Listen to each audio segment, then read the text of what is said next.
Welcome to Retirement Rescue Radio, a show specifically designed to help retirees and pre-retirees maximize their financial efficiency so you can live the retirement lifestyle you've always imagined. Your host is Nate Miller, investment advisor representative and author of the CPR Retirement Rescue Roadmap. Nate discusses thoughts and ideas from some of today's most knowledgeable professionals in the field of finance. He offers strategies along the way to help you make better financial decisions so you can maximize your retirement. This is Retirement Rescue Radio. Well, hey there, everybody. It's Nate Miller, and welcome to another episode of Retirement Rescue Radio. Today, we're going to be talking about annuities as an asset class. What do we mean by that and why? So we're going to go through a few things. So this is actually going to be going through a white paper that we have by the same name. It's called Annuities as an Asset Class.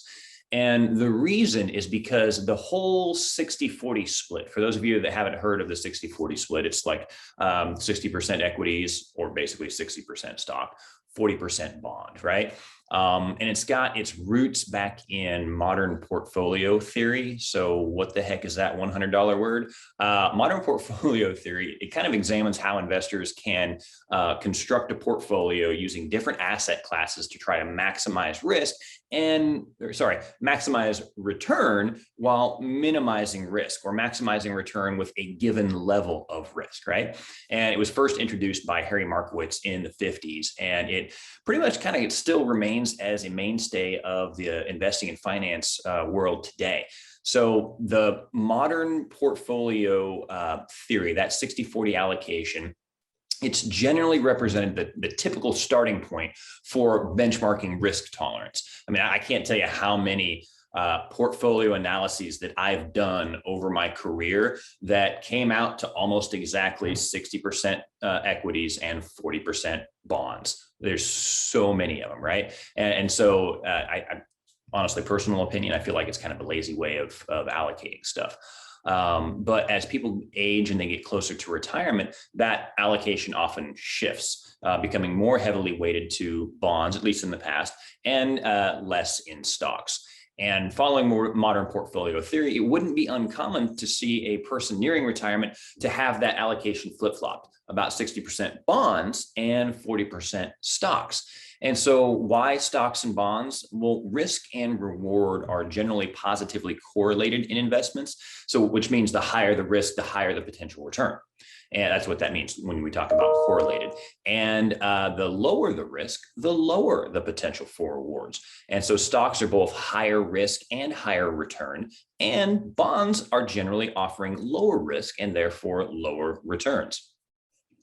So this new asset mix, and first we'll have to go through why, because based on a variety of economic reasons right now, or economic conditions, this mix of assets, this with just stocks and bonds, has been coming under increased scrutiny. More and more people are lobbing grenades at it that it's not an appropriate allocation any longer. And first, bonds aren't the only income producing asset class that's out there. And second, bonds are subject to certain economic factors, including inflation. So first, to really explain the reasoning behind this, we have to have a discussion on how bonds actually work.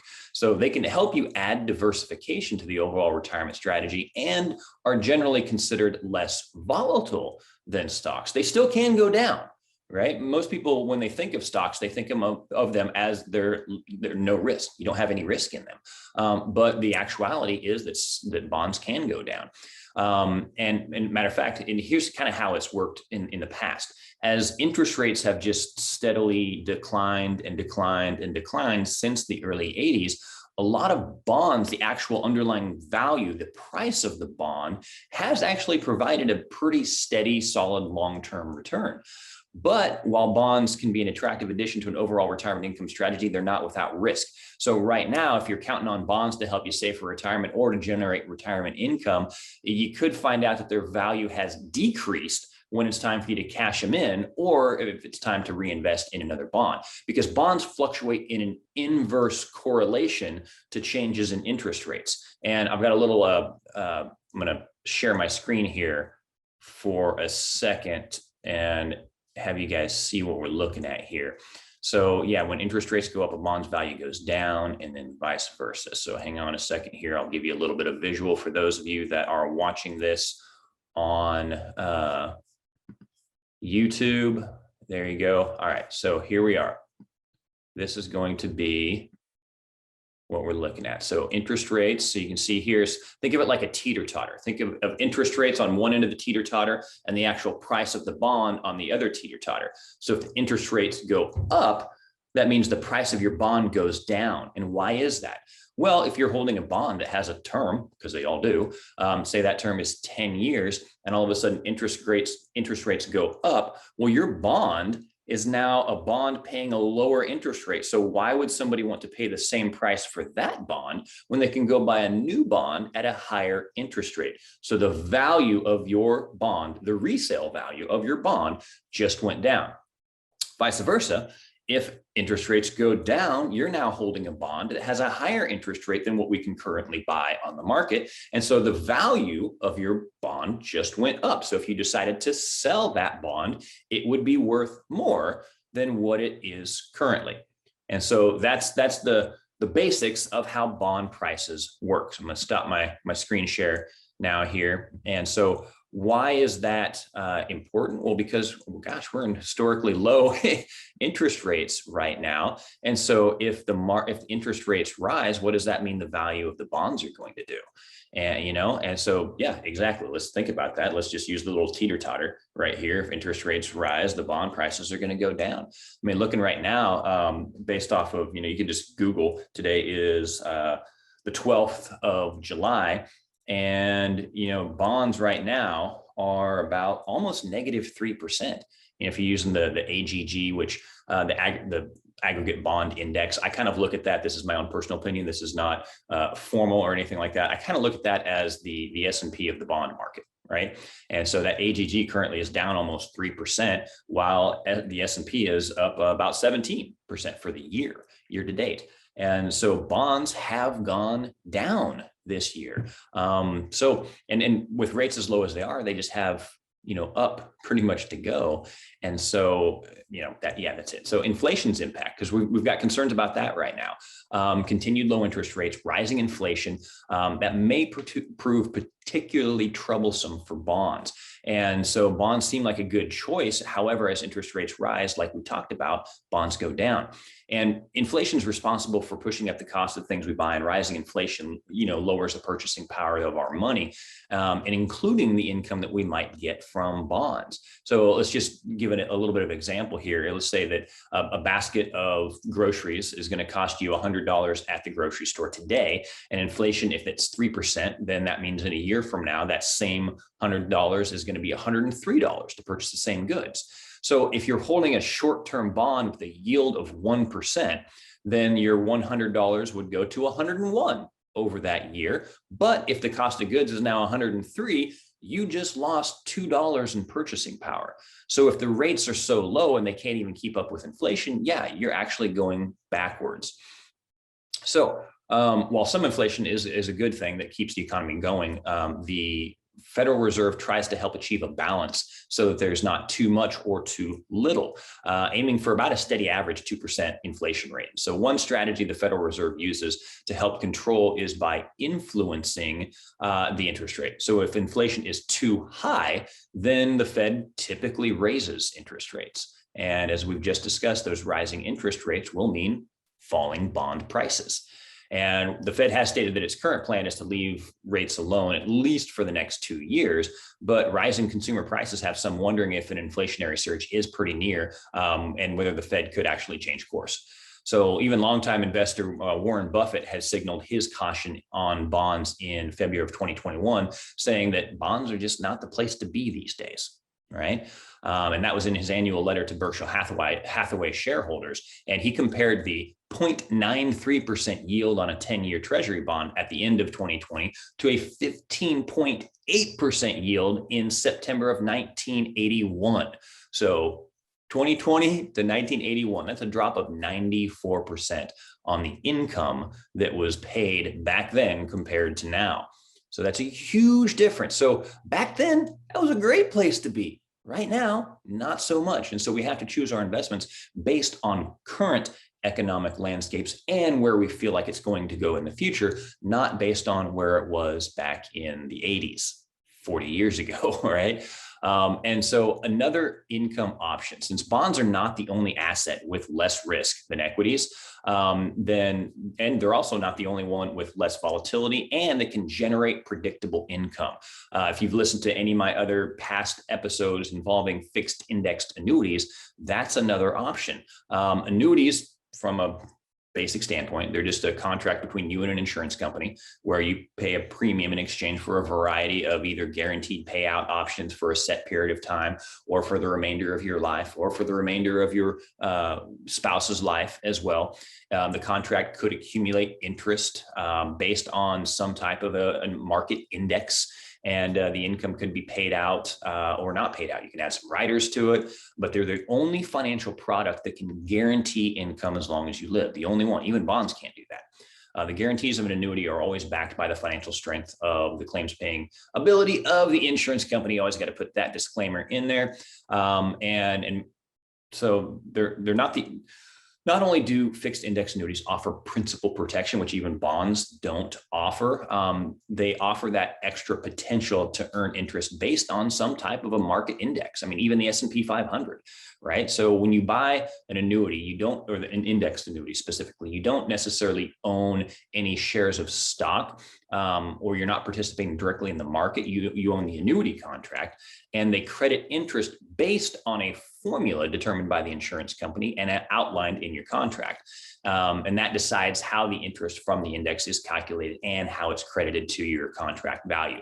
Now, I'm actually going to record another episode where I'm going to go through all of those different crediting strategies and how, but that's going to be too long for this specific episode. So we're going to make that basically part 2 of this episode, because a very easy way to determine what type of, so I'll just give you one real quick, to determine how much interest you're going to get credited is, let's say there's a cap, right? If there's a 5% cap on the S&P 500 index, well, if the market does 6, you get 5. If the market does 10, you got 5. If the market does 20, you still only got 5. If the market does 3, well, you got 3.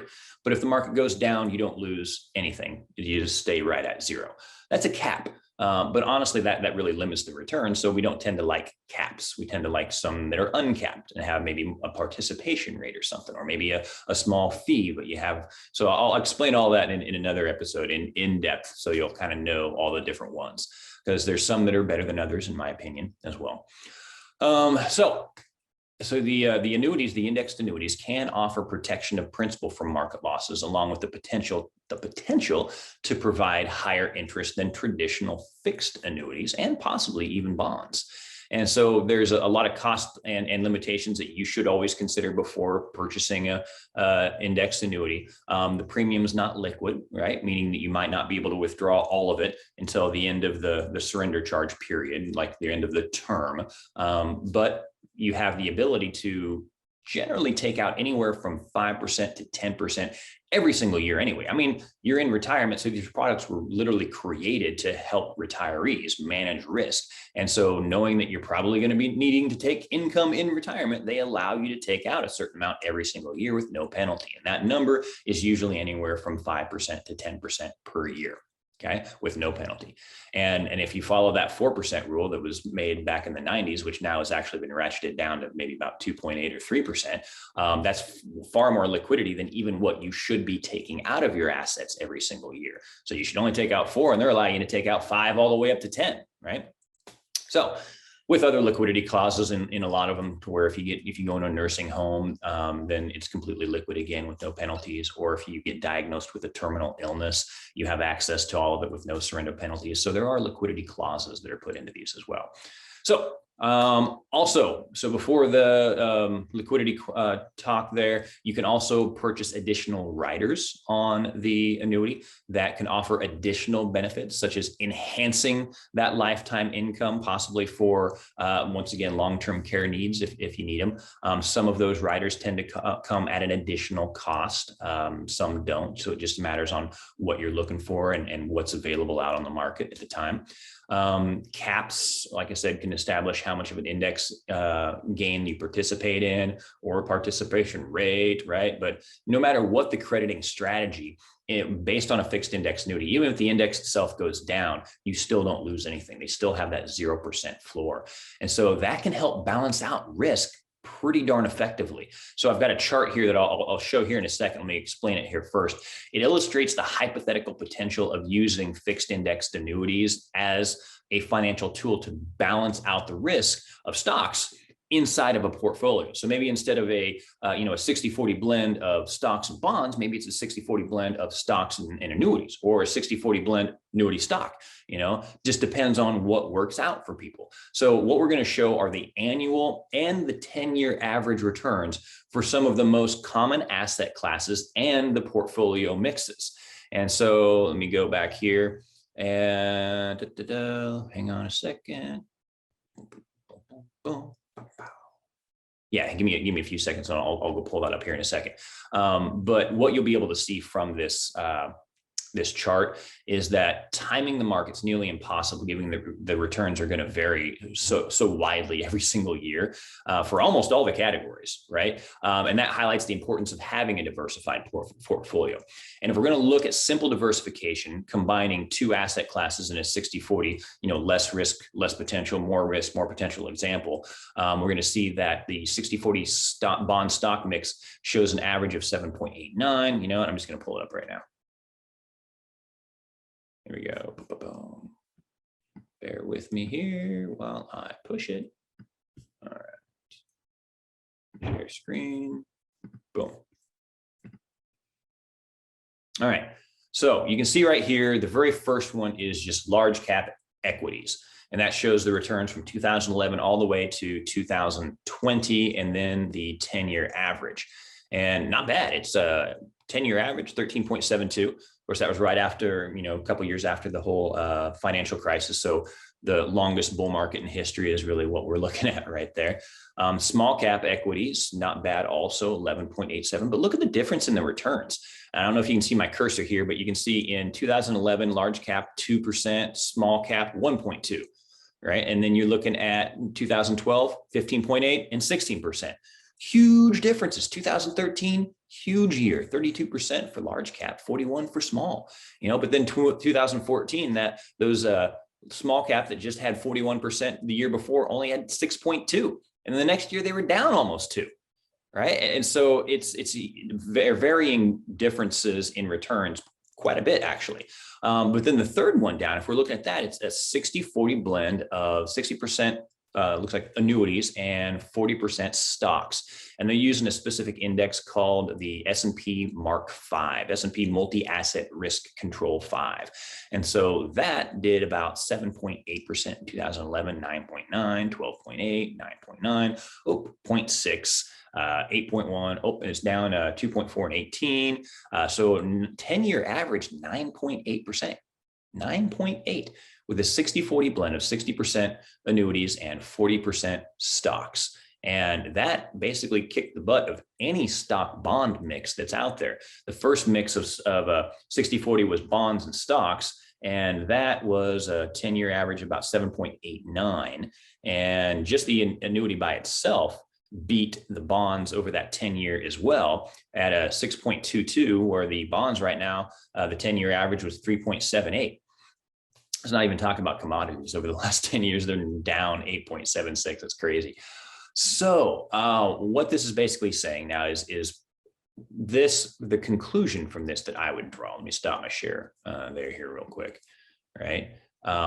Is that especially in the environment that we're in right now, while stocks and bonds have been a traditional asset mix that have helped manage risk, it is worth considering whether or not a fixed index annuity could be another income-focused alternative to help you balance that risk. And so when you take the idea or the combination of benefits that fixed index annuities do offer, the fact that it's complete principal protection. So even unlike bonds cannot offer principal protection. It's not part of the product. And so now we have something that absolutely is principal protected. So if you think about that 60-40 mix, let's just move it, or let's just go even 50-50, right? So that math is a heck of a lot easier. And let's say we're trying to manage risk. And let's say we've got the large cap equities. Let's just use those, right? That's going to be our equity mix in this stock bond mix. And all of a sudden there's a bad year and the market's down 15%. Oh, let's say 20%, easy math, right? Down 20%. We've got half in the fixed index annuities, half in the equities. So that half that's in the annuities did not go down at all because it's got a 0% floor. And let's say it's tied to some large cap index like the S&P 500, right? And so it doesn't go down at all. So instead of 20% on your whole portfolio, your entire portfolio is actually only down 10% because half of it is completely principal protected. So that just gives a really dirt simple view of how these can manage risk. And then on the upside, when the market's up, well, you've got up on the the equity side and you're up on the annuity side as well. And so that balances out. So it really minimizes the risk and without dipping too much into the possible rewards. And so as you consider the risk and reward in your own personal portfolio, just know that there's not going to be a one size fits all answer, guys. But that's why it's important to consult with a qualified financial advisor such as ourselves, or if there's somebody that's closer to you, because if you're listening to this, in another state, maybe there's someone around there that you want to talk to, or maybe you want to talk to us. We do a lot of stuff virtually. Thanks to COVID, the securities industry and the financial advisory industry have kind of moved a little bit further into the digital age from the stone age that we used to be in. So we can do a lot of stuff virtually now if we need to, So I think this is a great way of helping to manage your risk without hurting the reward too much. Another thing that in this, so if you want this white paper, there will be a link for you to download this white paper. So that'll be the giveaway here. If after reading this, you definitely want to get a hold of us and find out if a mix like this is going to be good for you, well, then we'll also have a link to a 15-minute phone call with us as well, guys. But let me just add one more additional benefit I feel of annuities that is not even mentioned in the article, but I feel it's something that's important, is with bonds, as interest rates rise, remember the price goes down. Well, with annuities, because of how they're built, as interest rates rise, the possibility of getting better crediting strategies, and therefore the possibility of even earning more with the annuities, becomes a reality. As each time that the annual renewal rate, or the annual anniversary, I guess the anniversary of the annuity comes up, and when anytime that happens, it's like the rates might actually go up if interest rates rose. And so that now in a rising interest rate environment, not only can index annuities offer complete principal protection, the potential to generate more interest based on market movement than a traditional fixed index or fixed annuity, and have the potential to even get better rates as interest rates rise, then that seems like not just a 1-2 punch, but a 1-2-3 punch that can actually work really, really well in this environment. Because once again, it's not only the environment we're in, but the possible future environment that we feel could happen too. So we feel like these are positioned much better than bonds to actually benefit from where things may go, even where things are now, but also where things may go. So hopefully that shed some light on why the traditional 60-40 blend of just stocks and bonds might actually not be where you need to be going forward, and why there's other asset classes out there that could help you have a more successful retirement. Because that's all we're trying to do here, guys, is give you the information to empower you to live the retirement you deserve. So thanks for listening. Take care and tune in next week.